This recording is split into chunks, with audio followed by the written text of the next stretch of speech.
देखने में तो धरती सॉलिड लगती है, पर यह हमेशा हिलती डुलती रहती है।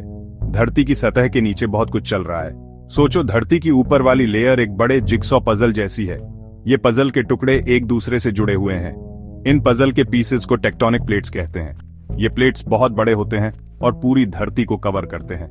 ये सब आपस में जुड़े तो होते हैं, पर धीरे धीरे हिलते रहते हैं। ये मूवमेंट बहुत धीमा होता है, लेकिन लगातार चलता रहता है। इस मूवमेंट को प्लेट टेक्टोनिक्स कहते हैं।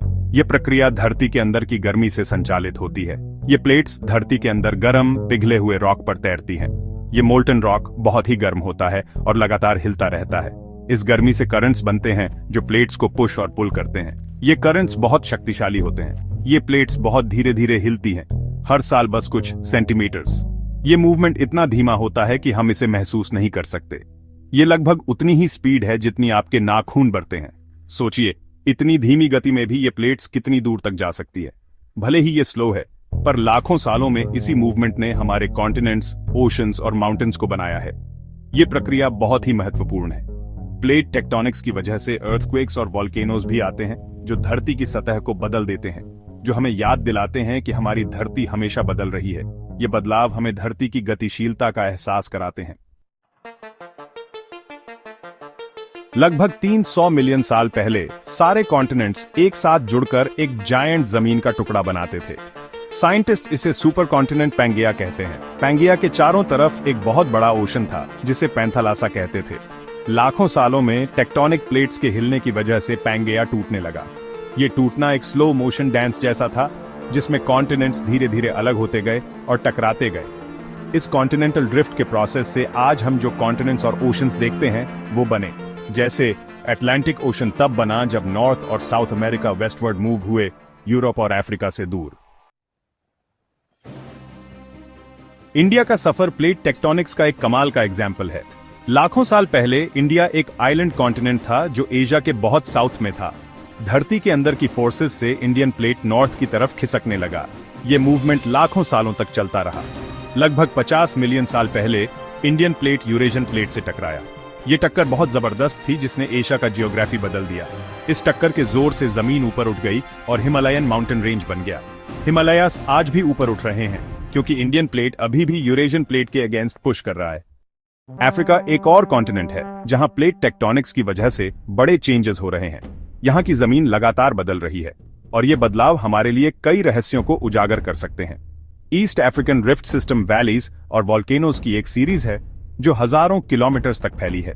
ये क्षेत्र जियोलॉजिकल एक्टिविटी का एक हॉटस्पॉट है।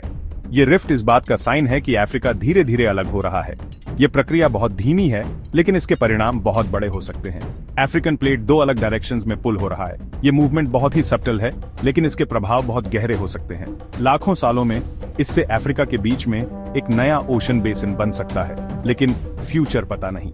ये नया ओशन बेसिन एक नई समुद्री दुनिया को जन्म दे सकता है। प्लेट मूवमेंट्स कॉम्प्लेक्स होते हैं और एग्जैक्ट आउटकम प्रेडिक्ट करना मुश्किल है। वैज्ञानिक लगातार इस पर अध्ययन कर रहे हैं। अफ्रीका अलग होता रहेगा या फिर फोर्सेस बदल सकती हैं, और ये प्रोसेस स्लो हो सकता है या रुक भी सकता है। केवल समय ही बताएगा कि इस महाद्वीप का भविष्य क्या होगा। सेक्शन 5, एक रेस्टलेस प्लैनेट के साथ जीना। प्लेट टेक्टोनिक्स एक कांस्टेंट प्रोसेस है जो हमारे प्लैनेट को शेप देता है। ये मूवमेंट्स बहुत स्लो होते हैं, लेकिन इनके इफेक्ट्स बहुत सिग्निफिकेंट होते हैं। ये माउंटेन्स, ओशंस और कॉन्टिनेंट्स बनाने के लिए रिस्पॉन्सिबल है। ये प्रोसेसेस मिलियंस ऑफ ईयर्स में होते हैं, लेकिन इनके रिजल्ट्स हमारे लिए विजिबल हैं। इसकी वजह से अर्थक्वेक्स और वॉल्केनिक इरप्शंस जैसे नेचुरल डिजास्टर्स भी आते हैं। ये इवेंट्स सडन और डिस्ट्रक्टिव हो सकते हैं, लेकिन ये भी हमारे प्लैनेट का हिस्सा है। हालांकि हम प्लेट टेक्टोनिक्स को रोक नहीं सकते, पर इन्हें समझना जरूरी है। साइंटिस्ट्स और रिसर्चर्स लगातार इन मूवमेंट्स को स्टडी कर रहे हैं। इन मूवमेंट्स को स्टडी करके हम अर्थक्वेक्स और वॉल्केनिक एक्टिविटी के लिए प्रिपेयर कर सकते हैं। इससे हम जान माल की हानि को कम कर सकते हैं। अर्थक्वेक प्रोन एरियाज में बिल्डिंग कोड्स ऐसे बनाए जाते हैं कि ट्रेमर्स झेल सकें। इंजीनियर्स और आर्किटेक्ट्स इस बात का ध्यान रखते हैं कि बिल्डिंग सेफ और स्टर्डी हों। अर्ली वार्निंग सिस्टम्स लोगों को अर्थक्वेक आने से पहले शेल्टर ढूंढने का टाइम देकर जान बचा सकते हैं। ये सिस्टम्स एडवांस टेक्नोलॉजी का यूज करते हैं। वॉल्केनोज की मॉनिटरिंग करने से साइंटिस्ट इरप्शंस प्रिडिक्ट कर सकते हैं और कम्युनिटीज को सेफ रख सकते हैं। ये प्रिडिक्शंस एक्यूरेट नहीं होते, लेकिन वैल्यूएबल होते हैं। हमें अपने रेस्टलेस प्लैनेट के साथ रहना सीखना होगा। प्रिपेयर्डनेस और अवेयरनेस से हम इन चैलेंजेस का सामना कर सकते हैं। अगर आपको यह वीडियो पसंद आया हो तो इसे लाइक और शेयर जरूर करें और ऐसे ही रोमांचक वीडियो देखने के लिए हमारे चैनल को सब्सक्राइब करना ना भूलें। अगले वीडियो में फिर मिलेंगे, तब तक के लिए अलविदा।